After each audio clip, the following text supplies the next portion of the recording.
السلام علیکم ورحمۃ اللہ وبرکاتہ۔ اپنے لیسن نمبر 5 کو ہی ہم کنٹینیو کریں گے انشاءاللہ۔ اس سے پہلے ہم نے پڑھا تھا کہ مساکین کے ساتھ کس طرح معاملہ کرنا چاہیے، رسول اکرم صلی اللہ علیہ وسلم کس طرح معاملہ فرماتے تھے، اور یتیموں کے ساتھ، بیواؤں کے ساتھ،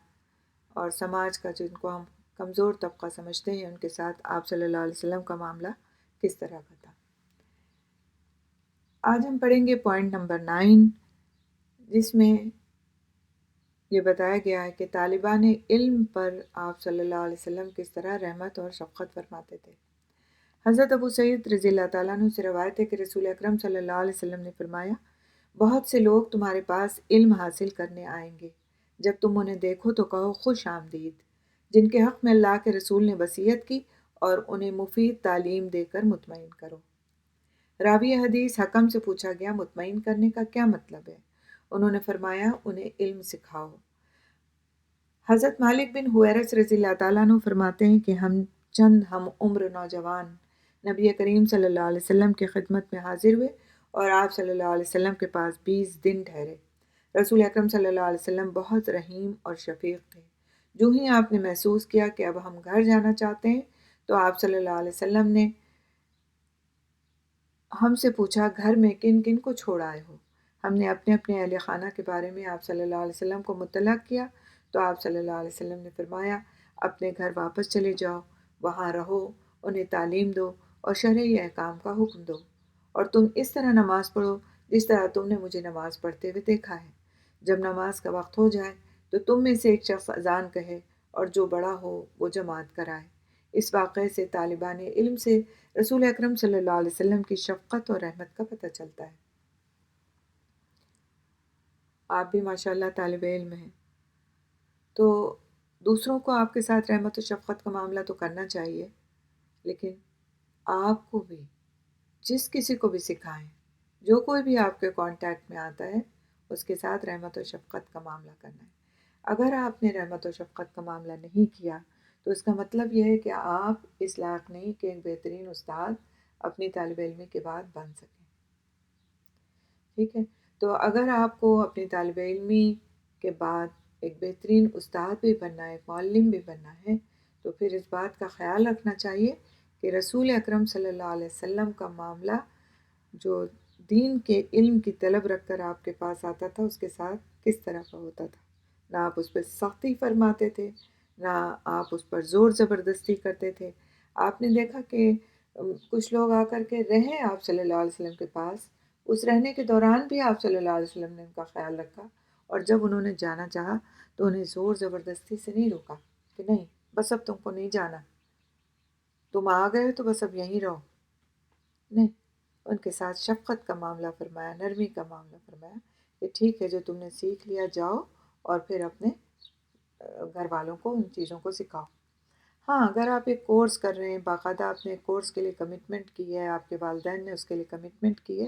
تب تو آپ کو وہاں پر رہنا اور رہ کر کے سیکھنا ہے۔ لیکن اگر آپ کسی سے براہ راست علم حاصل کرنے کے لیے 2 دن 4 دن کے لیے جاتے، یا آپ کے پاس کوئی آ کر کے رہتا ہے کہ چلیں ہم آپ سے کچھ سیکھنے کے لیے آئے ہیں، 1-2 دن ہم آپ کے پاس گزارنا چاہتے ہیں، تو آپ نے اس کو علم کا جتنا بھی حصہ دے دیا ہے، لیکن وہ جب جانے کے لیے کہے تو اس کو چلا جانے دیں، تاکہ اس کے دل میں علم سے بددلی نہ پیدا ہو بلکہ اگلے وقت بھی آنے کی اس کے اندر خواہش رہے۔ اس سے اگلا پوائنٹ ہے قیدیوں پر شفقت۔ حضرت ابو موسیٰ اشعری رضی اللہ تعالیٰ عنہ سے روایت ہے کہ رسول اکرم صلی اللہ علیہ وسلم نے فرمایا قیدیوں کو آزاد کراؤ، بھوکوں کو کھانا کھلاؤ اور بیماروں کی مزاج پرسی کرو۔ 3 چیزیں اس میں بتائی گئیں۔ پہلی چیز کیا ہے کہ قیدیوں کو آزاد کراؤ۔ اس حدیث سے مسلمان قیدیوں کے ساتھ آپ صلی اللہ علیہ وسلم کے جذبہ ہمدردی اور شفقت کا پتہ چلتا ہے۔ نیز آپ صلی اللہ علیہ وسلم نے انہیں آزاد کرنے، بھوکوں کو کھانا کھلانے اور بیماروں کی مزاج پرسی کرنے کا بھی حکم دیا ہے۔ حضرت ابو ہریرہ رضی اللہ تعالیٰ عنہ فرماتے ہیں کہ میں نے رسول اکرم صلی اللہ علیہ وسلم کو فرماتے ہوئے سنا، ایک مسلمان دوسرے مسلمان پر 6 حقوق رکھتا ہے۔ بہت دھیان سے سنیے گا، بہت اہم حدیث ہے۔ ہمیں بہت سارے ایسے حقوق کا پتہ چلتا ہے جو ہمارے اپنے لیے بھی ہیں اور دوسروں کے ہم پر بھی ہیں۔ یعنی ہم دوسرے اس بات کے مکلف ہیں کہ وہ ہمارے ان حقوق کو پورا کریں، اور ہم اس بات کے مکلف ہیں کہ ہم دوسروں کے لیے ان حقوق کو ادا کریں۔ ایک مسلمان دوسرے مسلمان پر 6 حقوق رکھتا ہے۔ پوچھا گیا اللہ کے رسول وہ کون کون سے حقوق ہیں؟ آپ صلی اللہ علیہ وسلم نے فرمایا، جب تم اسے ملو تو سلام کہو، جب وہ تمہیں دعوت دے تو اس کی دعوت قبول کرو، جب وہ تم سے خیر خواہی طلب کرے تو اس کے ساتھ خیر خواہی طلب کرو، اس کے ساتھ خیر خواہی کرو، جب اسے چھینک آئے اور الحمدللہ کہے تو اسے یرحمک اللہ سے دعا دو، وہ بیمار ہو جائے تو اس کی عیادت کرو، اور جب وہ فوت ہو جائے تو اس کے جنازے کے ساتھ جاؤ۔ حضرت ثوبان رضی اللہ تعالیٰ عنہ سے روایت ہے کہ رسول اکرم صلی اللہ علیہ وسلم نے فرمایا، جو شخص مریض کی مزاج پرسی کرتا ہے گویا کہ وہ واپس آنے تک جنت کے پھل چننے میں لگا رہتا ہے۔ پوچھا گیا اللہ کے رسول خرفۃ الجنہ سے مراد کیا ہے؟ فرمایا جنت کے پھل چننا۔ حضرت علی رضی اللہ تعالیٰ عنہ فرماتے ہیں کہ میں نے رسول اکرم صلی اللہ علیہ وسلم کو فرماتے ہوئے سنا، جو شخص کسی مسلمان بھائی کی عیادت کے لیے صبح کے وقت جاتا ہے تو شام تک 70,000 فرشتے اس کے لیے رحمت کی دعائیں کرتے رہتے ہیں، اگر شام کے وقت جائے تو صبح تک 70,000 فرشتے اس کے لیے دعائیں کرتے رہتے ہیں، اور اس کے لیے جنت میں ایک باغیچہ بنا دیا جاتا ہے۔ حضرت عبداللہ بن عباس رضی اللہ تعالیٰ عنہ سے روایت ہے کہ نبی کریم صلی اللہ علیہ وسلم نے فرمایا، جو شخص کسی ایسے مریض کی مزاج پرسی کو جائے جس کی موت کا وقت نہ آ چکا ہو، پھر وہ اس کے پاس بیٹھ کر 7 دفعہ یہ کلمات پڑھے، میں عظمت والے اللہ سے درخواست کرتا ہوں جو عرش عظیم کا مالک ہے کہ وہ تمہیں شفا عطا فرمائے، تو اللہ تعالیٰ اسے اس مرض سے عافیت بخش دیتا ہے۔ اسأل اللہ العظیم رب العرش العظیم ان یشفیک، یہ دعا ہے جو مریض کے پاس بیٹھ کر اس کی عیادت کے وقت اس کے لیے کرنی چاہیے۔ یہ مسنون دعا ہے اور اس کو ہمیں یاد بھی رکھنا چاہیے، اور اس کو اپنی عادت بھی بنانا چاہیے کہ کوئی مریض ہے تو ہم اس کے لیے دعا کریں۔ ان احادیث سے یہ واضح ہو گیا کہ نبی کریم صلی اللہ علیہ وسلم بیماروں پر کس قدر شفقت کرتے تھے، اور آپ صلی اللہ علیہ وسلم کو ان کی شفا کی کیسی تمنا دامنگیر رہتی تھی۔ تبھی تو آپ صلی اللہ علیہ وسلم نے اپنی امت کو بیماروں کی طرف خصوصی توجہ دینے کی ترغیب دلائی اور انہیں خوش رکھنے کی تلقین فرمائی۔ یہیں تک ہم رکتے ہیں، اس میں کچھ چیزیں توجہ طلب ہیں، ایکسپلینیشن چاہتی ہیں، تو انشاءاللہ اس کو ہی ہم دیکھ لیتے ہیں، اور پھر ہم اس سے آگے کے احادیث کو انشاءاللہ نیکسٹ ٹائم پڑھیں گے۔ اللہ نے توفیق ہمیں نصیب فرمائی تو انشاءاللہ اسے ہم پڑھیں گے اور سنیں گے۔ تو اس میں جو بات بیمار کی مزاج پرسی کے تعلق سے کہی گئی ہے کہ آپ صلی اللہ علیہ وسلم بیماروں پر کس درجے شفیق تھے، کس درجے ان پر رحمت کرتے تھے، اور کس طرح سے آپ صلی اللہ علیہ وسلم نے بیمار کی بیمار پرسی کرنے والے کے لیے بشارتیں ہمیں سنائی ہیں، جس کی وجہ سے ہمارے لیے ایک اور نیا موٹیویشن سامنے آتا ہے کہ ہمیں اس معاملے میں کیا کرنا چاہیے۔ اب سوال یہ اٹھتا ہے کہ ہم بیمار کی بیمار پرسی کرنے کے لیے کہاں جائیں؟ ہمیں کیسے پتہ چلے کہ کوئی بیمار ہے تو پھر ہم جائیں تو ہم اس کی بیمار پرسی کریں تو پھر ہم اس ثواب کے حقدار ہو جائیں؟ تو اس سے جو بات سامنے آتی ہے وہ یہ کہ ہمیں اس کے اول تو فکر رکھنا چاہیے کہ ہماری فیملی میں کون بیمار ہو گیا ہے، کس کی طبیعت ٹھیک نہیں ہے، کس کو ہماری ضرورت ہے، کس کے ساتھ ہم اچھا معاملہ کر سکتے ہیں، کس کے ساتھ ہم دعا کر سکتے ہیں، کس کے لیے ہم دعا کر سکتے ہیں، اس کے ہمیں فکر رکھنا چاہیے۔ جب ہم ایسا کریں گے تو اس سے کیا ہوگا کہ آپس کے جو تعلقات ہیں ان میں مضبوطی آئے گی۔ اگر آپ کسی بیمار کو دیکھنے جاتے ہیں تو اس کے دل میں آپ کے لیے کیا آتا ہے؟ خیرخواہی آتی ہے نا، کہ دیکھو انہوں نے ہماری اتنی فکر کی کہ ہم کو دیکھنے کے لیے آئے۔ حالانکہ آپ کے اپنے لیے ہے آپ کا وہ عمل، لیکن جس کے پاس آپ جا کر بیٹھتے ہیں 2 گھڑی کے لیے اس کی عیادت کے لیے، تو اس کے دل میں بھی آپ کے لیے محبت کے جذبات آتے ہیں، خیر کے جذبات آتے ہیں، آپ کو دعا ملتی ہے، اور بیمار کی دعا جو ہے وہ اللہ سبحانہ تعالیٰ کے یہاں قبول کی جاتی ہے۔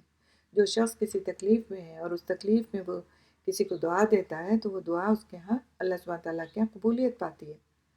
تو 2 فائدہ ہے، ایک طرف تو وہ دعا مل رہی ہے جو مقبول ہے، دوسری طرف آپ کو جنت کے پھل چننے جیسا موقع مل رہا ہے، اور فرشتوں کی دعائیں مل رہی ہیں۔ تو یہ کتنی اہم بات ہے جو رسول اکرم صلی اللہ علیہ وسلم نہ صرف یہ کہ خود کرتے تھے، آپ صلی اللہ علیہ وسلم کی عادت مبارکہ تھی، بلکہ وہ ہمارے لیے بھی اس اسوہ حسنہ کو اس طرح سے چھوڑ کے گئے کہ ہمیں اس کی بہترین طریقے سے انہوں نے ترغیب دلائی۔ آپ دیکھیں کہ بعض وقت گھر سے نکل کے کہیں جا کر کے بھی مزاج پرسی کرنے کی ضرورت نہیں ہوتی انسان کو، بلکہ اس کے گھر میں ہی کوئی بیمار ہوتا ہے اور ہم سوچتے ہیں کہ ہم جائیں کہیں نکل کے تو کسی کی بیمار پرسی کریں، حالانکہ گھر میں ہی کوئی نہ کوئی اس درجے میں ہوتا ہے کہ اس کی بیمار پرسی کر لی جائے، اس کی عیادت کر لی جائے، اس کو پوچھ لیا جائے۔ کبھی ایسا ہوتا ہے کہ ہمارے والدین میں سے کوئی بیمار ہوتا ہے، کسی کے سر میں درد ہو رہا ہوتا ہے، کسی کے پیر میں درد ہو رہا ہوتا ہے، کسی کے بخار ہو گیا ہوتا ہے، گھر میں ہی کوئی کسی کا کھانسی آ رہی ہوتی ہے، کوئی چھینک رہا ہوتا ہے، تو اس طرح کی چیزیں گھر میں ہی آپ کو نظر آ جاتی ہیں۔ اگر گھر میں 3-4 بندے رہتے، کوئی نہ کوئی کسی نہ کسی صورت میں بیمار ہوا ہوتا ہے۔ اللہ تعالیٰ محفوظ رکھے بیماریوں سے، لیکن یہ کہ اکثر اوقات ایسا ہوتا ہے، موسم بدلتے ہیں، کوئی نہ کوئی گھر میں بیمار پڑ جاتا ہے، تو گھر والے کو چھوڑ کے تو باہر جا کر کے بیمار پرسی کرنے کے بجائے پہلے گھر والے کا حق زیادہ ہے۔ اس کے بعد اگر کوئی رشتوں میں، پڑوس میں اور کہیں آپ کو جانے کی ضرورت پڑتی ہے تو ضرور جائیں، لیکن گھر والوں کو نگلیکٹ نہ کریں کہ گھر میں اگر کوئی بیمار ہے تو اس کو تو ہم نے پوچھا نہیں، گھر میں اگر والدہ کی طبیعت اچھی نہیں ہے تو ان کو تو ہم نے پوچھا نہیں، اور ہم نکل کھڑے ہوئے باہر جا کے دوسروں کی بیمار پرسی کرنے کے لیے، تو یہ سمجھ لیجئے کہ والدین کا حق ہر حال میں زیادہ ہے، ان کی خدمت کا حق، ان کو پوچھنے کا حق دوسروں سے ہر صورت میں بڑھ کر ہے، اور ہمیں اس کی فکر رکھنا چاہیے، کیونکہ جو آپ بڑے ہوتے ہیں والدین ضعیفی کی طرف بڑھ رہے ہوتے ہیں، اور ان میں کمزوری اور بیماری زیادہ پائی جاتی ہے بنسبت جوان لوگوں کے۔ تو اسی طرح کے اور رشتے جو والدین کے ہم عمر ہوتے ہیں، کسی گھر میں دادا دادی ہوتے ہیں، نانا نانی ہوتے ہیں، کسی گھر میں خالہ ماموں، ایسے رشتے ہوتے ہیں، یا پھر یہ کہ قریب میں ایسے رشتے رہ رہے ہوتے ہیں، تو ان کے پاس جا کے گھڑی دو گھڑی ان کے مزاج پرسی کر لینا ہمارے لیے بہت بڑی بشارتوں کا حامل ہے۔ اور پھر اب تو اتنی سہولتیں ہو گئی ہیں کہ آپ جا نہیں سکتے تو کم از کم فون پہ ہی ان کو پوچھ لیں،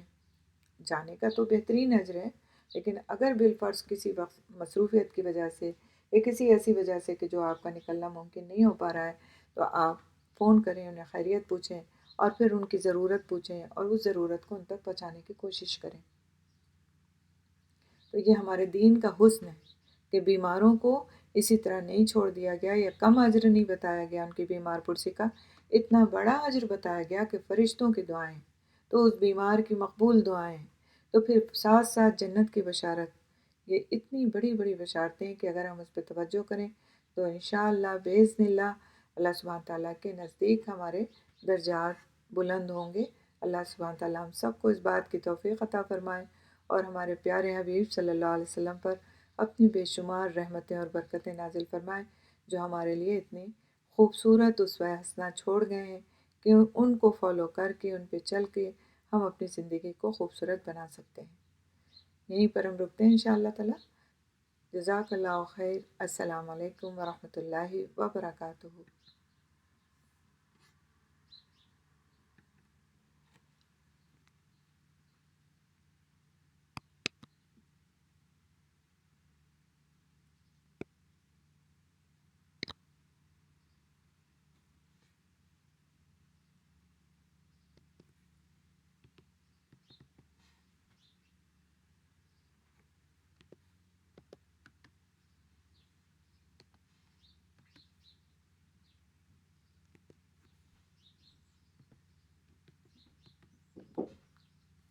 آئیے، آ جائیے۔